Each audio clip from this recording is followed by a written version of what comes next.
Welcome everyone to a virtual Excel camp. This week is transition, and it is a plan for success is a plan for you. We are so glad to have you with us today.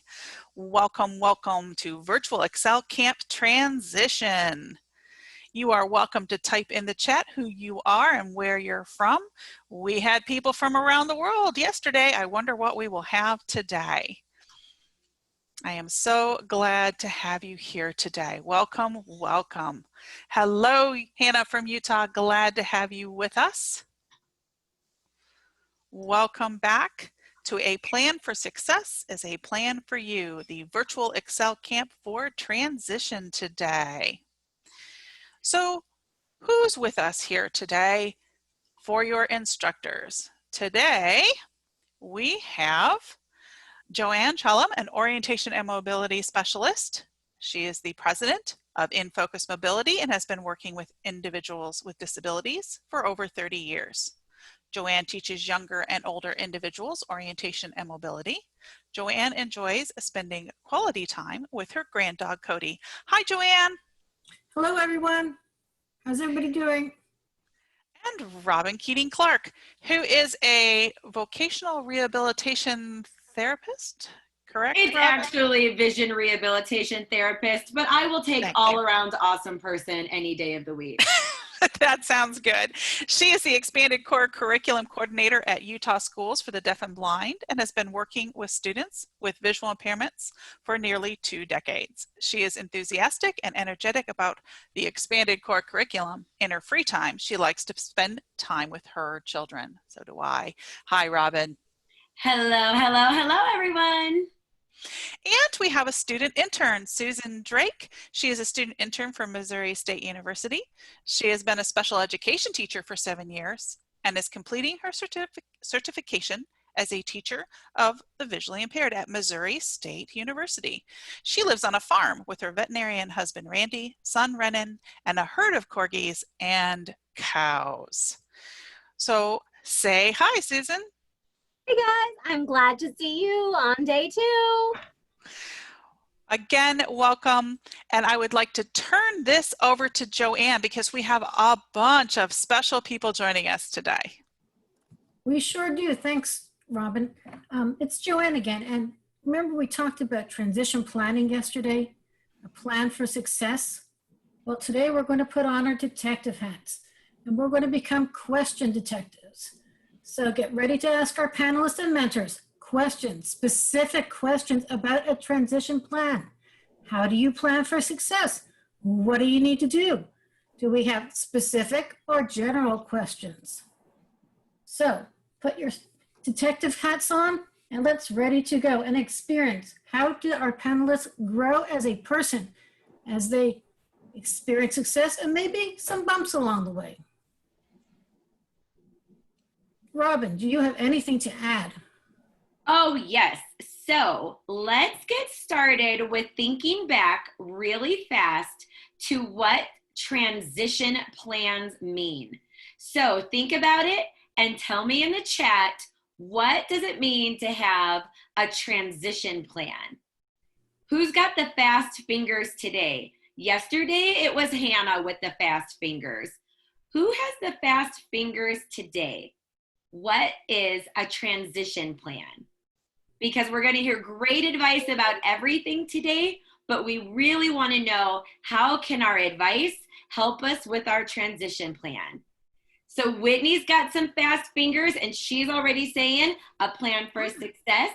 There's Hannah going from high school to college. Let's see, I think I saw Sarah getting ready for college from high school. I saw something from Megan. Ooh, what do you want to do in 2 years? And plan for what you're going to do. Anton remembered that it was a plan for change. And I think I saw Carrie and everybody else. There's Camille. I like what Camille said. A transition plan is a plan to get ready for your future endeavors. Let's stick with that one. I'm going to throw out my gold star for that definition. So as question detectives, of course we want to know really good things from our mentors, but we want to ask questions that will help us with our future endeavors. So we talked yesterday about general or specific.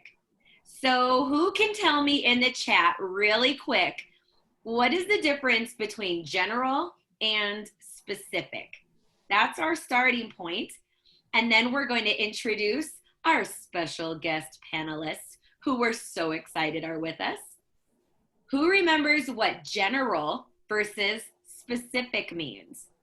And I'm already thinking about trail mix because Joanne did a great lesson talking about trail mix yesterday.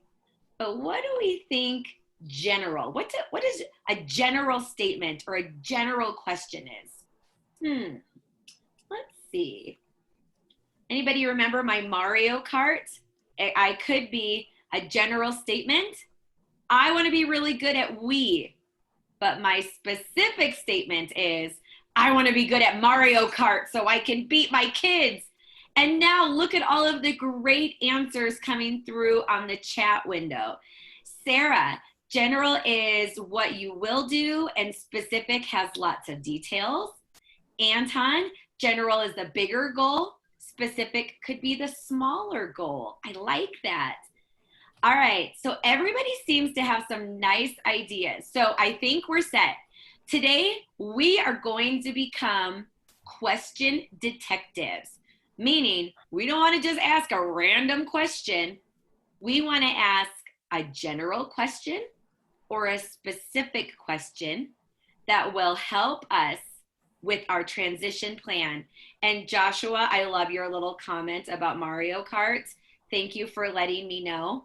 Just for the record, everybody, I did finish 9th in one race. So my specific small goal is already happening. I learned how to do a drift turn yesterday. I'm working my way up. Thank you, everybody, for your support in my Mario Kart endeavors to beat my children. Sometimes you got to do what you got to do. All right, that being said, let's meet these great panelists. So I think Joanne is going to go first, and she's going to introduce our first two fabulous panelists, and then I will do the next two. So take it away, Joanne. Thanks so much, Robin. It's my pleasure to introduce Ashley. Ashley Eisenminger got a Bachelor's of Arts degree in Organizational Communications from North Central College. While at North Central, Ashley competed in the first NCAA triathlete with a disability that required sport-specific accommodations. Think tandem bikes, guides, and advocated for inclusion for people with disabilities in collegiate sports and the fitness and recreation industries. Wow, that sounds so impressive. Now let's think about something that she might have had to accommodate. She needed a guide. And I understand there's a backstory with a tandem bike. And perhaps someone encouraged her strongly, pushed her a little bit, saying, Ashley, you can do a triathlon. She said, sure, I'll go for it. So I am so excited to hear what Ashley has to say. And it's also my pleasure to introduce Before Kevin. you do that, hold on. Ashley, can you say hi to everybody? Yeah, hi guys, this is Ashley. Thank you so much. Okay, Joanne, the next up is? All right, next up we have Kevin Broussard. He also earned a bachelor's degree in broadcasting from University of Laverne. He speaks to audiences on a wide range of topics, including overcoming adversity and goal setting. Do those words sound familiar? He's been blind since birth, and he's found a positive outlet through adaptive sports. In track and field, he's amassed 3 world titles, 3 Pan American titles, and the U.S. Paralympic record in discus. He's currently training in the sport of judo at the Olympic Training Center in Colorado, with hopes of representing Team USA in 2020. But I think the pandemic kind of changed those plans. Sometimes we have to segue. Outside of sports, Kevin works as the Program and Finance Director for the United States Association of Blind Athletes, a member organization of the U.S. Olympic Committee. Wow, I'm blown away. You guys, that's really so impressive. Kevin, can you say hello to our audience for us?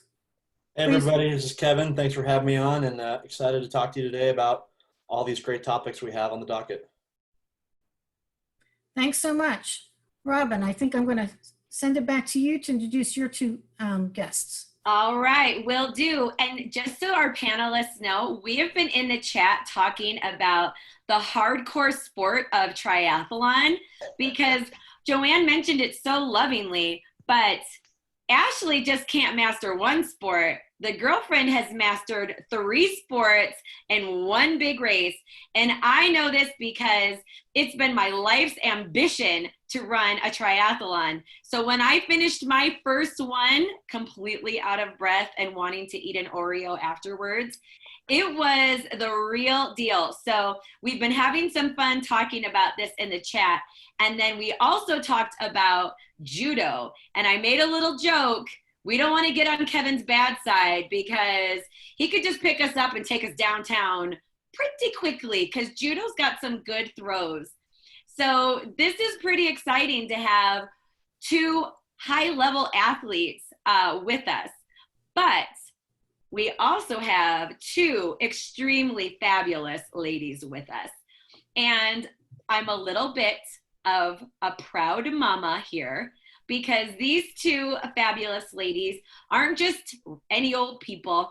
They happen to be my former students who technically they're in their mid-20s. So if you think my voice sounds very young, I am. Just believe that. Believe that I am like in my 20s. And there's no way I could have 2 students join me who are in their 20s right now. But I'm super excited to have them. Our first one is Michelle Ward. And I just want to give a shout out because I know we have our Connecticut friends here. And so both Frankie and Michelle are from Connecticut. Michelle is currently a teacher at my school in Utah. How proud is that? And she is a great rock climber. So I think athletics might be a theme here. She's an internationally accomplished rock climber. She's a teacher of students with vision impairments. And one thing that's really cool is Michelle did study abroad in Italy and traveled all over by herself, went and took it on. So we're super excited to have Michelle Ward. Hey everyone, thanks for having me today. We're happy to have you. And then our second fabulous lady who is joining us is another of my students. And she has had a great career both advocating and learning about the art of theater and musical theater. She's had a great career, a college degree in performance arts. So she's definitely had to learn about advocacy, showing that you are stronger than your disability. She did a great run and lives in New York City, technically Connecticut right now during the pandemic, but the sister is living it strong in New York City. She has co-taught lots of classes with me in my college transition program and decided, how can I rock this world the best way? She's at Hunter College right now, and she's getting her degree as a vision rehabilitation therapist so that she can continue to work with youth with vision impairments. So we're super excited to have Frankie Ann. Hi, everyone. Thank you so much for having me. I'm so excited to be here and to talk to you guys about all of these great topics. Woohoo! So we have 4 great panelists. Just for that quick recap, we have Kevin, Ashley, Frankie, and Michelle.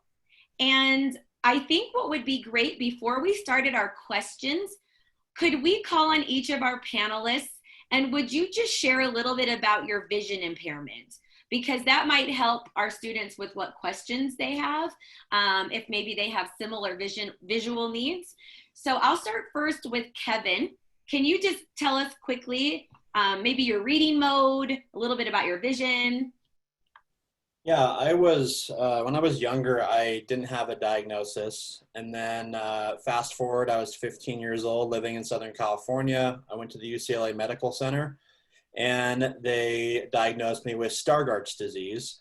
For those who aren't familiar with Stargardt's disease, you have a lot of central vision loss. And then last year, in fact, I got genetic testing done at the University of Utah, and they tested for 266 retinal diseases. I don't have a specific one. I kind of am an in-betweener of like Stargardt's and another disease. So just to make it easy, I usually say Stargardt's because some people have a frame of reference for that. In my left eye, I'm 20/800 with corrective lenses. I wear contacts, and I'm 20/600 in my right eye. Generally, what I use, I don't use a screen reading software. I just zoom in a lot. So right now I'm on my MacBook, and I use a zoom feature there. And then I use Zoom Text on my work computer, which is a PC.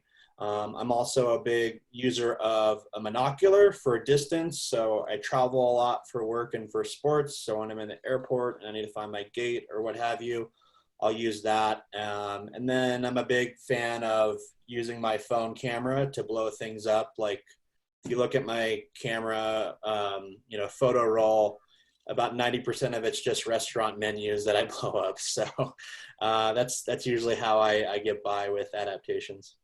Great. I just want to say there's a gold star from Joanne about using that monocular. Your monocular is your friend, everybody. Don't leave home without it if you can use it. And then Kevin, do you use a cane or are you a visual traveler? It depends where I'm at. So like right now, since a lot of our gyms are closed, I've been walking a lot around my neighborhood, which I'm really familiar with, and there is not a lot of traffic. So with an area like that where I'm comfortable with, I typically won't use a cane during the day. When I'm going to busier areas, like I have to walk to work sometimes, to the office, through the downtown area where there's a lot more going on, I'll use my cane, and at night as well. So it really just depends, but my vision is slowly getting worse, and I know that probably in the future I'm gonna have to rely on my cane some more, and so I know it's important to keep my cane skills up and using as much as possible, because even though I might have more vision now, I might need to really rely on that cane some more in the future. Yeah, that's great. Hey guys, you know what? I have an idea. As you hear our panelists describe their vision, if you have anything in common, why don't you tell us in the chat? Does anybody here use VoiceOver or their phone to enlarge? Guys, we can't say we're blowing up stuff. Enlarge things. Does anybody use their phone to enlarge things, or is a part-time cane user? So if you fall into any of those categories, tell us which one. We're excited to know. Hey, Robin. Yeah, go ahead. Real quick on the monocular topic. When I was younger, I got my monocular, I think when I was like 8 or 9 years old for the first time. And I was so embarrassed to use it in school because I was already getting teased and bullied a lot. And that was like the last thing I ever wanted to do, was to give the bullies more things to make fun of me about. But as you get older, you can't really listen to a math teacher. You have to look at the board, and when things are getting more complicated, you're going to learn way more if you use it. I would just say push through that discomfort and that awkwardness, whatever you want to call it, because it really will help in your education and reaching those goals that we've been talking about. Oh, thanks for adding that in. And you know what? I saw Hannah made a comment about the monocular. I'd love to hear, has anybody else used a monocular before or wants to learn how to use a monocular? So if you're in that boat, tell us in the chat. We'd love to hear it, because it's really great to know all of the tools that can help you with your independence. Okay, now we're throwing it over to Ashley. Oh, you know what, Tyrell, we see your question and we will make sure that we circle back to it, okay? We're just gonna put a pin in the question that Tyrell just asked. We're gonna go to Ashley next. And as Ashley's kind of talking quickly about her vision, if anybody has anything in common, tell us, we'd love to hear. It's always nice to know when you're not alone. Okay, Ashley, take it. All right, hey guys, this is Ashley. So I'm actually one of triplets. I was born super premature and have an eye condition called retinopathy of prematurity. Currently, I'm a screen reader user, a full-time cane user, and have had experience traveling with a guide dog. I have no vision in my right eye, and then my left eye is light and large object perception. Oh, that was perfect. And I have to say, Ashley, the moment you said ROP, I immediately was like, who else has ROP in the house? Which we already do. And Rachel is also a triplet. Oh, wow. What is this? And here it comes. I think I just saw Darren, ROP in the house, born at 24 weeks. Camille, a triplet. Oh man, got a lot of good stuff in common. All right, now I'm turning it over to Michelle. Tell us a little bit about your vision impairment. Hi everyone, I was diagnosed when I was 3. I have Leber's congenital amaurosis, or LCA, or just Leber's. I have 20/125 in my left eye when it's corrected with my current glasses. And then I can count fingers at 3 feet, or 3 feet in my right eye, which isn't great, but that's fine. I also have a significant field loss.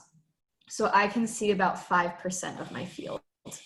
I was also diagnosed with a nystagmus, so my eyes shake uncontrollably, super fun. And I have an astigmatism. Oh man, I am like already typing who is in the nystagmus club. Maybe we could see who has the fastest moving one, because you know what? It's only when we're together that you guys can have fun with your vision impairments. So I think I saw Noah's in the LCA crew, and the chat is blowing up with friends who've got nystagmus. So yeah, maybe later on we can have some fun and see who's got the fastest moving one of them all. So welcome everybody who's also with us. And then we're ending with, Noah has got LCA and nystagmus. We got ourselves a great buffet of friends here. We're all feeling this out.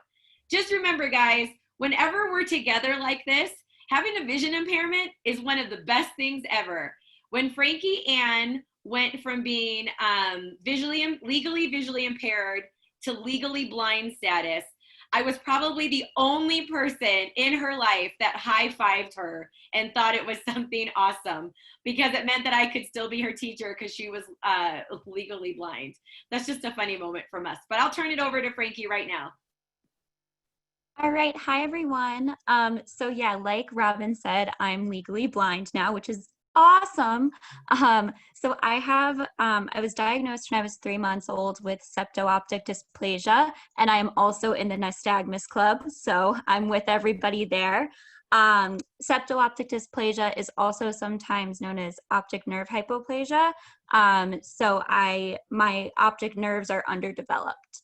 I have no peripheral vision. Right now, my visual acuity is 2400 in my left eye and 2600 in my right. I have no peripheral vision. I have night blindness. So I am a partial cane user. I'll use my cane at night when I'm traveling. And I'm a print reader. I also use Zoom text on my computer. And I'm in the iPhone enlargement club. My iPhone is my friend. Kevin, I can relate on the camera roll of food menus. And I also use a monocular when I'm traveling as well. So yeah. So I also have a menu full of on my camera roll for non-vision related messages, but maybe we could just say it's because I want to help my students, and that's why I have so many food pictures on my phone. All right, so what's really great from our chat is we can see that our mentors and our students, we have a lot in common. The last question I want to ask before we start asking our panelists, who here is a partial or part-time cane user? Is anybody a part-time cane user or full-time? So let us know in the chat, who's part-time, who's full-time with your cane skills. And remember, your cane is your friend. It's the thing you don't want to leave home without. All right, that being said, Joanne, Susie, who's itching for some questions? So I'm going to turn it over to Joanne, who's going to get us started with our question detectiving. Oh, I just made that word up. I'm sorry, captionist. I'll write that in the chat. I just made up a word. All right, question detectives, get ready. So I put on my hat and I'm ready to ask those questions. So inquiring minds want to know. And we're going to go around a little round robin. So we'll start with Kevin and move on to Michelle and Frankie and Ashley. If you could tell us, when and how did you know what you want to do is the thing that makes you go, that's it. So to give you an example, I changed careers a little bit over a decade ago and took an intro to O&M course, and the light bulb just went off. This is it. That's what I want to do when I grow up.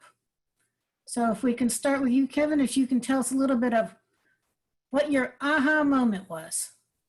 Yeah, so growing up, I was a really big sports fan. I grew up in Southern California, so I was a big fan of the LA Lakers. And don't ask me why, but I'm a fan of the New England Patriots as well. And so from a young age, I just loved sports. And then when I was a teenager, I got involved with sports, in particular with adaptive sports. And sports played a really big role in changing the perception I had of myself and my self-confidence. When I was younger, I was the only kid at my school with a disability. And, when you're like that, and probably a lot of us here on the call can sympathize, sometimes you feel like you're the only kid out there who has a disability and no one else is going through this. And so I was bullied and teased a lot and just I felt terrible that I was blind, something I had no choice over. And so I needed something to help redefine and reshape who I was and what I thought about myself. And so when I got into sports, when I was a teenager, I could see that huge transformation. And I started to focus not on what I couldn't do as a blind person, but what my abilities were. And I'm a big guy. I'm about 6'5", 290 pounds. And so I played football in high school. I did track and field. I did judo. I've had some great opportunities. And when I got into sports, I met incredible people. I've traveled all over the world for Team USA. And I've also learned a ton of great life lessons, from goal setting to work ethic, that are really transferable to all facets of life. And so I knew when I was in college, I wanted to go into sports broadcasting. I wanted to be a sports talk radio host. And I tried to break into that industry, and long story short, it just didn't work out. But one of the things that I was doing with those broadcasting skills is I was doing speaking engagements and talking about the power of sports, kind of like what I just talked about before this, and just the power that sports can have on impacting people's lives. And so I would talk to various groups, kind of like the group we're talking to now, about the power and impact of sports and the positivity it can bring your life. And so eventually, in 2015, I got an entry-level position with the U.S. Association of Blind Athletes as the membership coordinator, organizing various programs across the country and touching base with people as they started their own sporting careers and getting more people active in general. And from there, I really, and you guys are bringing it up a lot, is asking questions and finding mentors. And so I really enjoy being in the sports industry. And so I dug into that, and I talked to different people in our office building and similar organizations about their experiences and takeaways I could get. And slowly I've worked my way up, and now I'm in charge of all of our programs. I'm also in charge of our finances. I have no accounting degree. I have nothing like that, but I learned everything on the job because I really dug in and I was interested and wanted to grow my skill set. So yeah, from a young age, sports has had that big impact on me, and glad that I'm in that industry now. That is so impressive. So from what I gathered, you took those lessons learned. Perhaps it didn't go exactly as you planned, but you used those skills in a different manner, in a different way. So he kept on adding and adding and adding to those skills. So sometimes we have a plan, but sometimes our plan has to change a little bit. Yeah, absolutely. And that's something I learned in sports too. And, I'm sure Ashley can agree with, in sports, in the heat of a triathlon race or in the heat of a judo fight, the variables are going to change, and you have to be able to adjust on the fly. And, the wider skill set you have, the more likely you're going to be able to tackle those challenges as they come. So true. Thank you so much. We have 2 quick questions in the chat that are related to Kevin. Actually, Camille, you have a great one that I'm going to say, Camille, we're going to put a pin in that because this is going to be something all of our panelists should do. But Kevin, Hannah wants to know if you have ever worked with Junior Blind Olympics from California. Yeah, in fact, that was my first ever adaptive sports event, was Junior Blind Olympics. I was 17 years old, a junior in high school, and I literally got a flyer in the mail from them, and I went up there, and that kind of kick-started my adaptive sports career. And I've gone up there a couple times and spoken at their opening ceremonies. And in fact, I'm going to be there's a group in LA called Angel City Sports as well. They do adaptive sports. I'm going to be doing a Facebook Live this afternoon at 5 p.m. Eastern time, telling my story too, if you guys want to check that out on Facebook. But yeah, I really enjoyed being part of their program, and they do some great work. All right, I threw that into the chat. And then Susie, maybe we could ask Camille's question as the second one once everybody answered this question, because it was, ooh, man, now we're getting such great questions coming through on the chat. Should we ask a different question to our next panelist so we get everybody's questions? Yeah, so I was thinking we'd ask Michelle. Michelle, how did your mentors help you with your career? This is Camille. Because I know you have some great mentors out there where you're at. Yeah, so for me, growing up as a blind person, once again, I went through a lot of similar things that Kevin went through. I was bullied a lot. Through high school, I just pretended that it didn't exist. I wasn't blind. No one knew. To such an extent that someone in college from my high school was like, when did you go blind? My mentors, Robin being one of them, one of my teachers of the visually impaired was another, always supported me and were always behind me through whatever I was doing. And they kind of showed me that this was where I wanted to end up. It took them a little bit. It actually was Campabilities, the first year of Campabilities Utah, 6 years ago, where I changed my major for the 18th time and said, this is what I want to do when I came back. And I transferred schools like within a month of school starting again. And I made it so that this was going to be my track and this is how I was going to do it. And it was because of all of the teachers that I had and all of the people who were around me who were supporting me. And it had a huge impact on how I ended up here.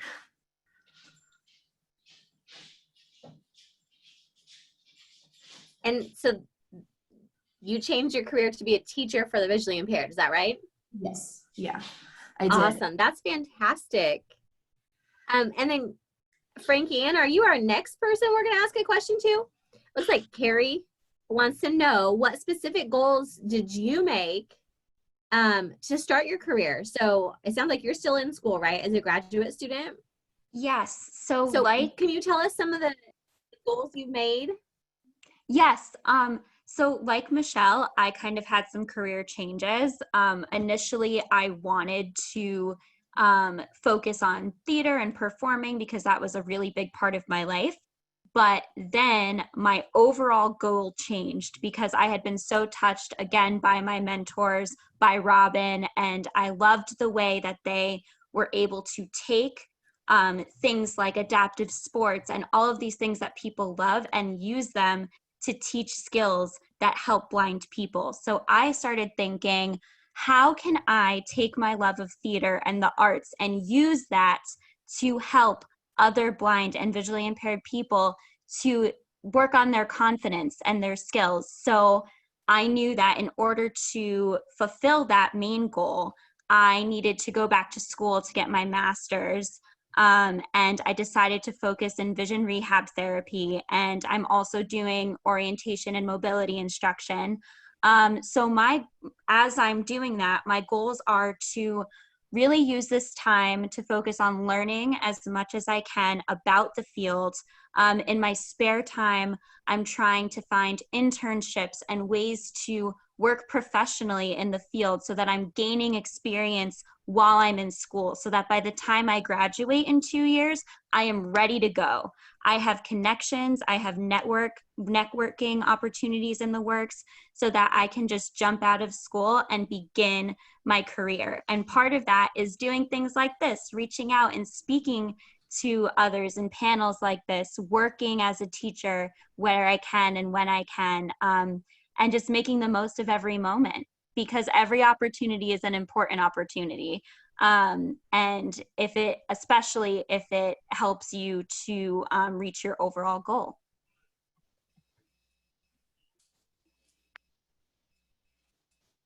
That's awesome. Well, of course, I think it's great. She's becoming a vision rehabilitation therapist. How could I think that's a bad idea? So we also have a question from Tyrell. And let's throw this out to Ashley. Did you reach all of your goals and your job? Kind of a loaded question because it's okay to have failed. I just would like to say, Ashley, when I did my first triathlon, I was the last person in the pool. I mean, everybody had left. It was me and the lifeguard, and I was still swimming. But I said, who cares? Now the lifeguard only has one person to focus on, and it's me. So can you talk to us a little bit about reaching your goals? Yeah, absolutely. So this is Ashley. For me, I think that like our goals kind of adapt and adjust as we like hit them or have to redirect our plan of action, whether it's like in current times right now with coronavirus, or if like I'm racing a triathlon and I get a flat tire while cycling, that's going to alter my goals for the race because the current landscape is changing right in front of me. I'm a big proponent of not meeting goals, or in air quotes, failing, being amazing opportunity to learn and grow, to take a step back and kind of reevaluate what went really well and what worked great and what maybe could have worked a little bit better. I know Kevin can probably attest to this with judo, but as a triathlete, like there's no such thing as perfection. We can always be a little bit faster, transition from sports a little bit cleaner. And I think the same applies in my professional life. So outside of sport, I work in public relations, which basically means that I tell stories for the company that I work for. And I'm always looking at ways that I can not only do my job effectively and efficiently, but continue to grow and be better in that role with every assignment that I take. That's awesome. I think, let's see, now let's go with, and I just so you know, Ashley, in the chat, one of the big takeaways from your comment was, I put in there that it's okay to not reach your goals on the first go, maybe on your first 7 goals, but the idea, the takeaway that I hope everybody's really hearing, and I feel like this is a message Kevin has said, and Michelle has said it, and Frankie also echoed this, learn from your experiences.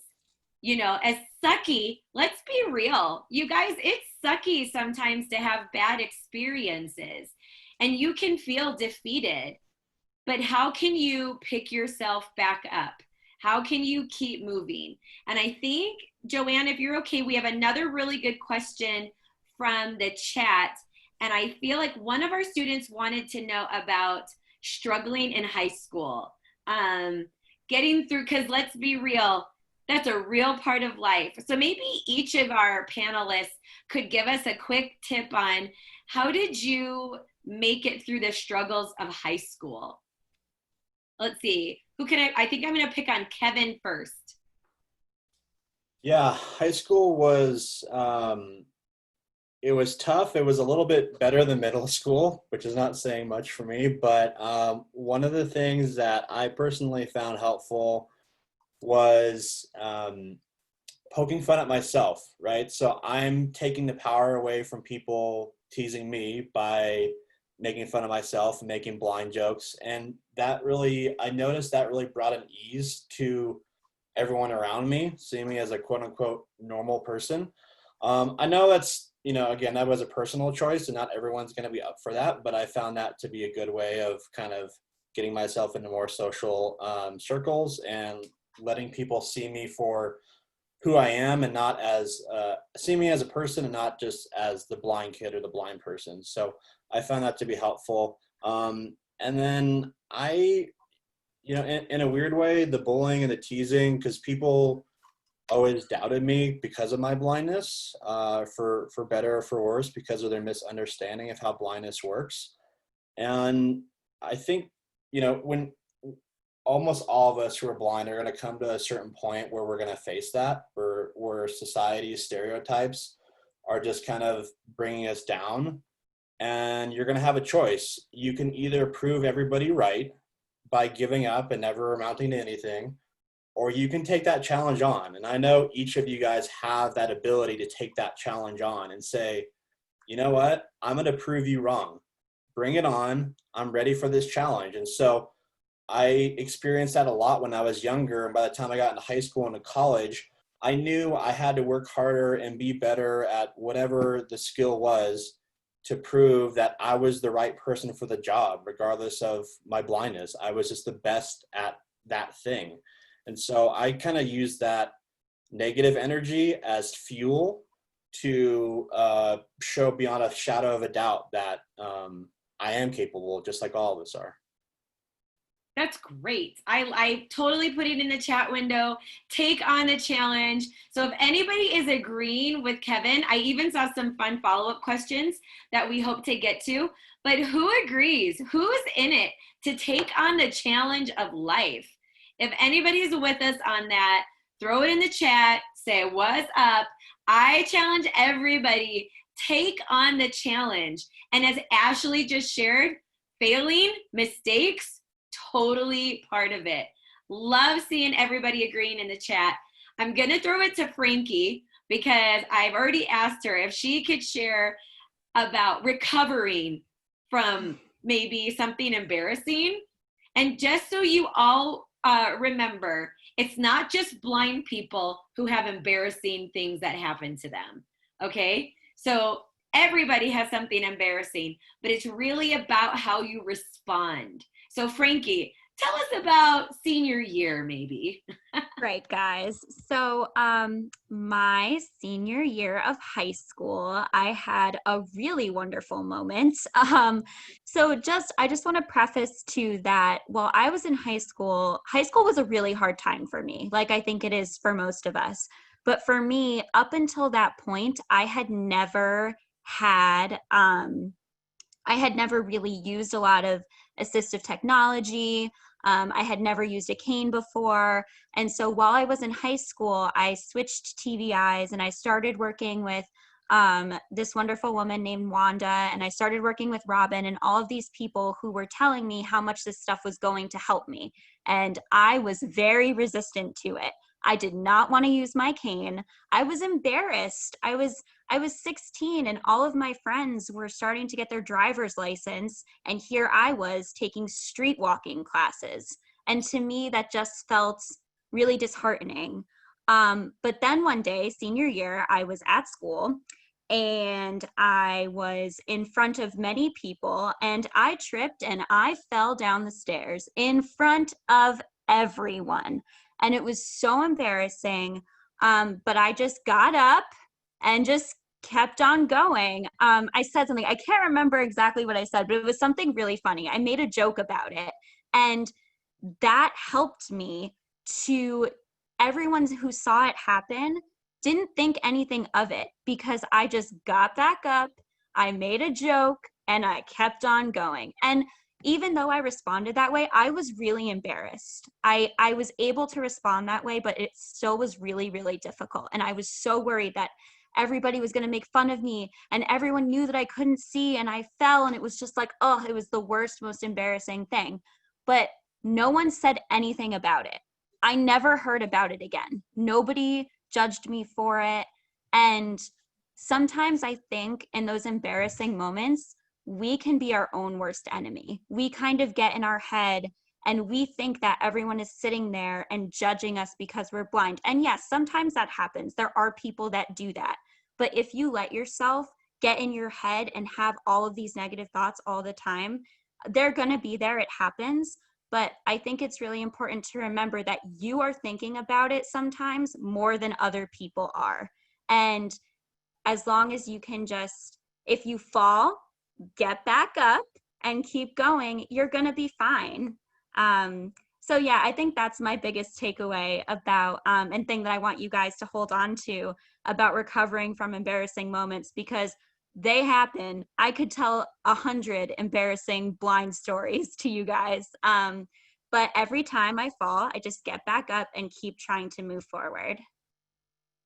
That's really great advice. And one thing that I could say, I got to watch for Frankie and Michelle when they were in high school. Have a group of friends, know somebody else that's blind, because we already know most of you guys are probably the only person in your school with a vision impairment. Is anybody in that boat? Is anybody like the only, or maybe one of two people? Because there's not a lot of blind people out there, guys. So when you can come to these webinars or summer camps or campabilities, have those moments. And you know what?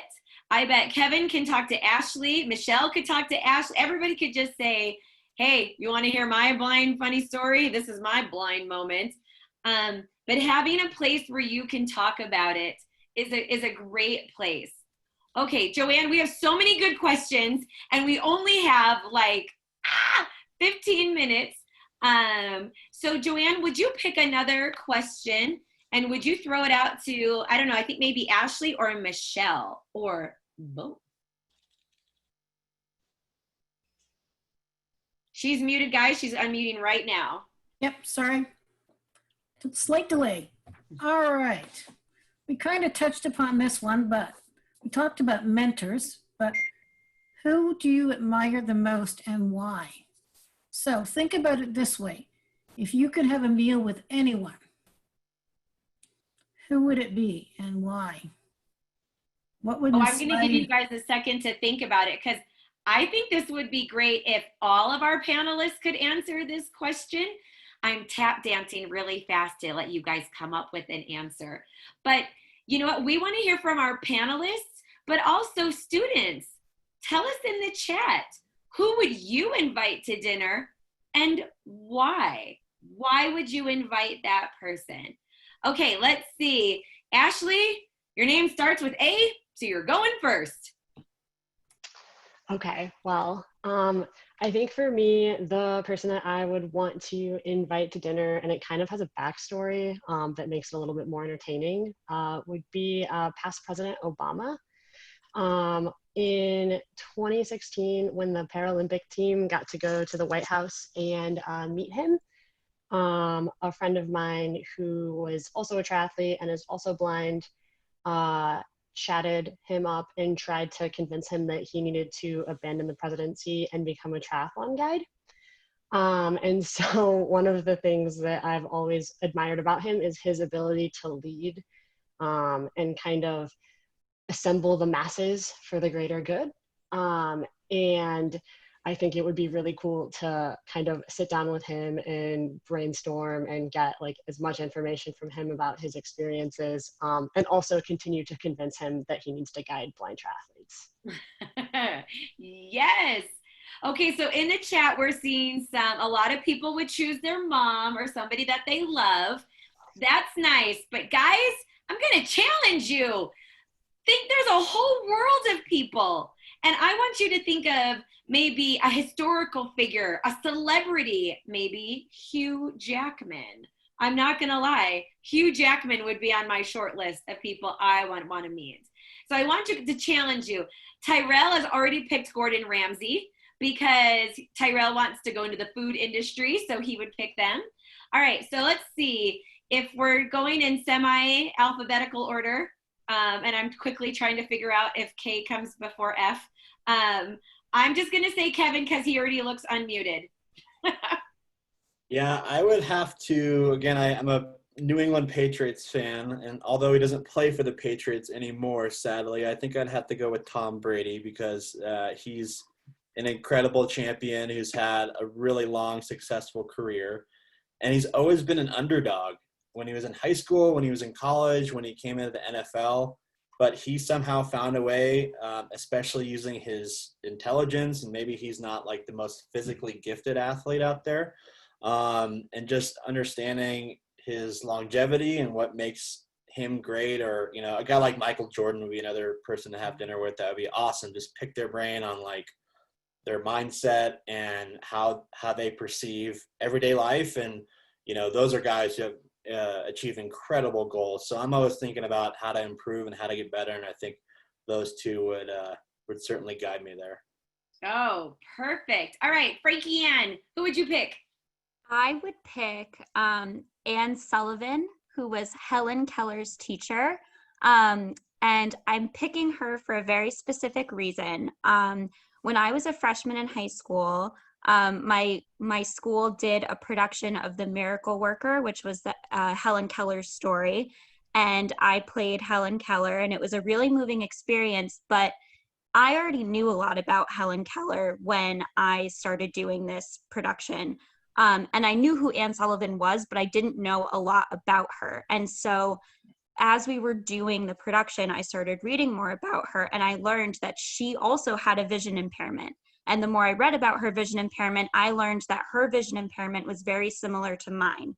And I was just in awe of the way that she was able to come up with such creative ways to teach Helen, the way that she worked with her and changed her life. And she's one of the reasons that I want to do what I want to do now, why I want to continue to find creative ways to teach people. And I would just love to be able to sit and pick her brain about today's education and how we can further develop teaching methods that are fun and creative and meet the needs of every student. So yeah, so she's my number one.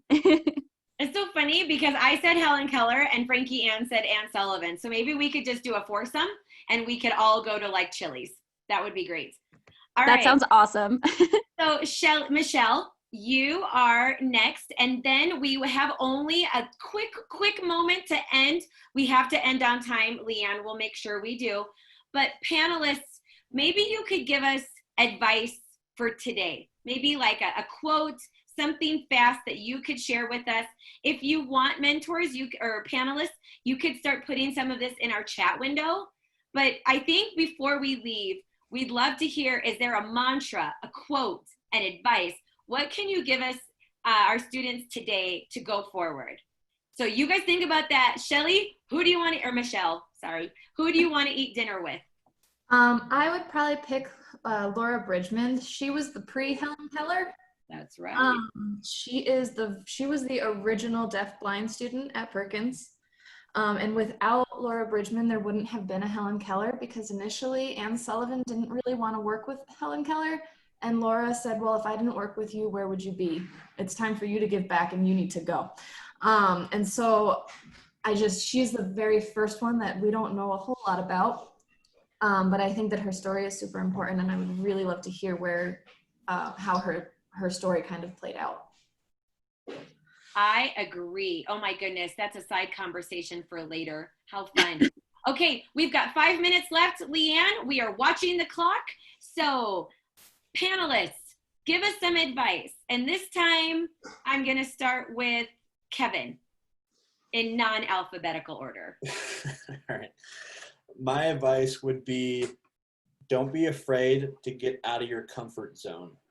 Because when you get out of your comfort zone, that's where you're going to experience real growth. And I know I've dealt with that a lot because of my visual impairment, or I've also dealt with like mental health issues where I just want to like isolate and I don't want to do anything and I want to stay in my little comfort zone. But if you do that, a lot of times you're not going to get the experience you need to grow, to reach your goals. So I would just say, when that little voice in your head says, don't do this, be afraid, fight that voice and get out of that comfort zone. Oh, yes. I love it. Okay. Michelle.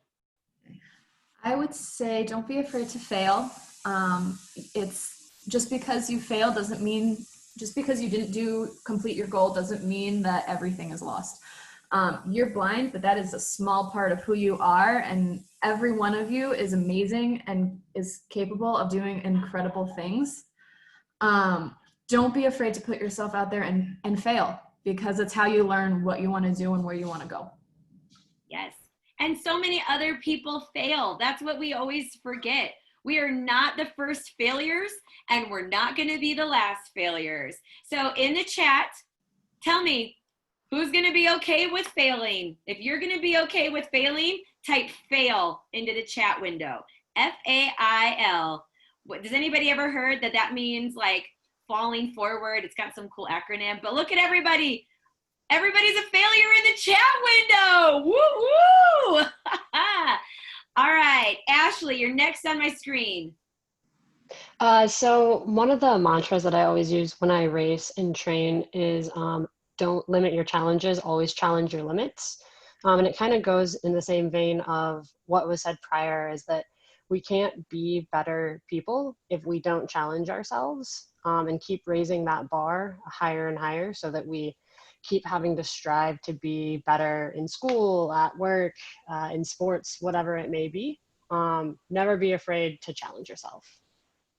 Yes, don't accept the B for blindness. Accept the A for achievement. Kick some butt. Show them what you got. Get on out there. Who cares if you're the last person in the race?